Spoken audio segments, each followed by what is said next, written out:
Tap not ની સામે કોઈ નો હાલે.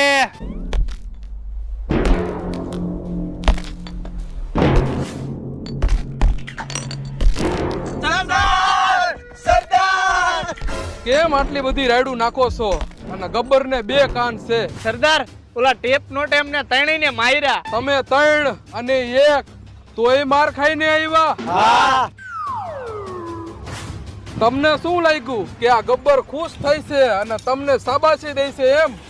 પણ સરદાર, અમે જે ફીચર અલગ અલગ આપી હી ને ઈ એક એપ બધા ફીચર એક જ એપમાં આપી દે ટેપ નોટમાં. જેમ કે HD વિડિયો કોલ અને વોઇસ કોલિંગ, પ્રાઇવેટ પોસ્ટ અને સ્ટોરી શેરિંગ.